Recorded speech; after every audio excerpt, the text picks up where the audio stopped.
Thank you for watching Scary Bear Attacks. If you like this episode, please remember to hit the like button and leave a comment or two, then subscribe and click on the bell to receive notifications of whenever we release new videos. Also, please remember to share them to your social media.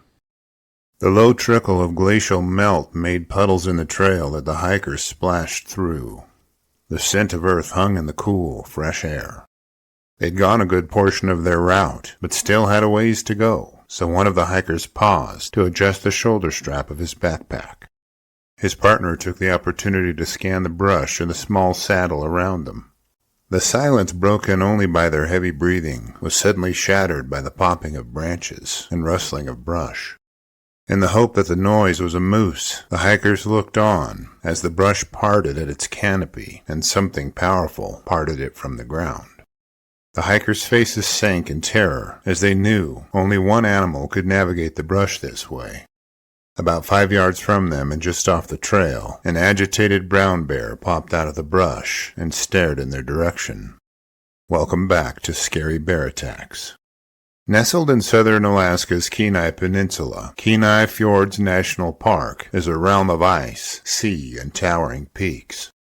The Exit Glacier Trail area is one of the park's most accessible features, a valley glacier fed from the Harding ice field higher up in the valley. The landscape is sculpted by glacial moraine, patches of muskeg, dwarf willow, alder thickets, and stands of black spruce and hemlock. The understory supports blueberry and crowberry shrubs, with mosses and lichens carpeting rock surfaces. Mountain goats and Dall sheep roam high ridges. Moose feed in the wetlands below.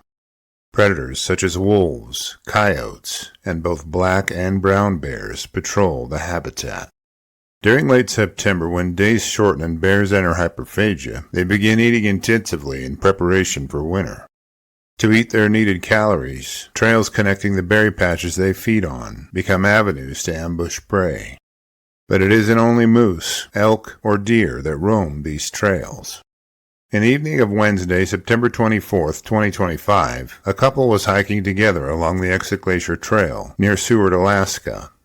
The man, whom we'll call Darryl, and his wife, whom we'll call Sandra, had dressed in layers and included their day packs with their trekking poles. Noticeably missing was a form of firearm and a canister or two of bear spray.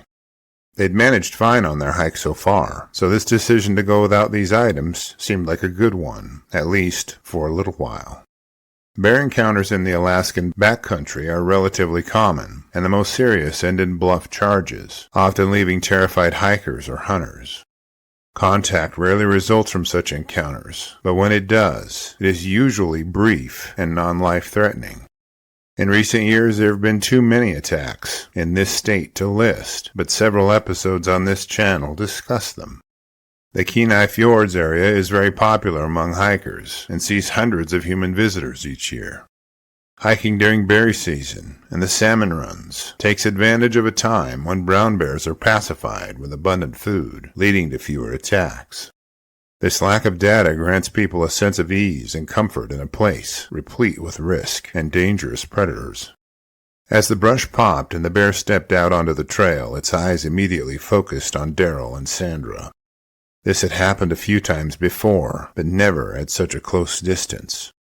Waiting silently to see how the bear would react to them was their only choice. As the tension rose, the bear suddenly made its intentions clear. It lowered its head and bounded toward the couple in a full-on charge. It is in a situation like this that everyone has to consider what they would do. Well, Darryl and Sandra began fighting for their lives. Yelling to deter the bear, the couple waved their trekking poles and used them to defend themselves. The bear was undaunted by such a meager defense and bit onto Darryl's lower leg, driving its canines deep into his flesh and sending excruciating pain through his body. Sandra pummeled the bear with her trekking poles, forcing it to turn its attention toward her. She struck out at the bear as it pulled at her legs with its paws, knocking her down. Once on top of her, the bear clamped its jaws onto her rear and administered a painful bite, causing her to scream in reaction. Darryl felt a surge of energy as adrenaline drove him toward the bear. Banging his trekking poles together and slamming them on the bear's back, he managed to turn the bear's attention from his wife back onto himself. With a quick swipe, the bear knocked his feet out from under him, sending Darryl to his back. Pouncing on the man, the bear inflicted the same injury on the husband as it had the wife.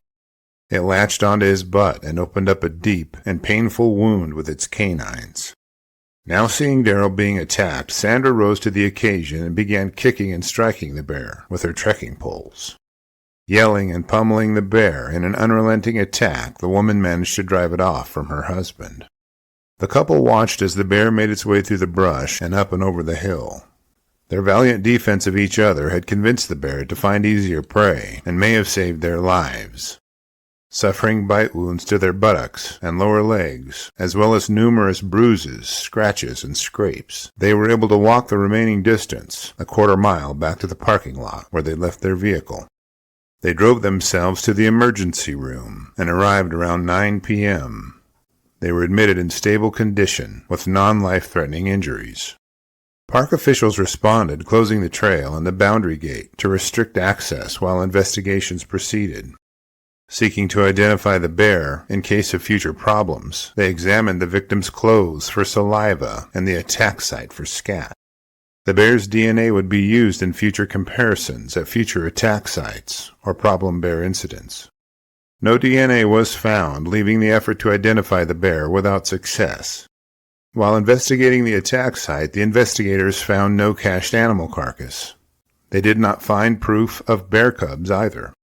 Speaking of cubs, our Cub Tier membership on Patreon, linked below, will give you ad-free early access to our episodes, notes, and pictures. And the $3 per month will go a long way in helping me continue to produce educational and entertaining content like this.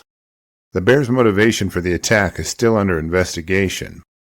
It appears at first blush to be a defensive attack, though there are hallmarks of a predatory attack as well. Descriptions of the bear's approach label it as having intercepted the couple on the trail, implying that it took a route deviation to catch them. This may have been a predatory action. Meanwhile, the trail system has been reopened after the bear could not be located. No further action is planned against the bear at this time.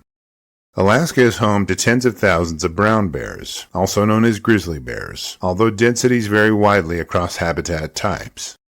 The Kenai Peninsula region supports about 600 brown bears, but few of those are said to live in the Kenai Fjords National Park, where black bears are most common. Kenai Fjords National Park covers over 600,000 acres, with rugged coastlines, fjords, and interior mountain and glacier terrain. The park is said to host a sparse population of brown bears, numbering as few as 20 to 30 individuals. The lack of creeks and streams that host a salmon run contribute to the low numbers of brown bears. After reviewing the facts surrounding this episode, I'm left with a few questions for you. Had the couple used an air horn to announce their presence, could it have helped them to avoid this attack? Would bear spray have prevented this attack? Was the bear deterred from continuing the attack due to the presence of two continually fighting victims? I will gladly read and reply to your thoughts, so post them in the comments section below, and let's talk about it. Thank you for watching Scary Bear Attacks. If you've enjoyed this episode, please consider clicking on the like button and clicking on the bell icon. We'll help you know when we post our new episodes. Posting our video links to your social media profiles furthers awareness, and it's fun. We slashed our prices in our merch store, linked below, so check out the bargains there while you shop. As a member of our human community, remember to adventure bravely and be careful out there, especially in bear country.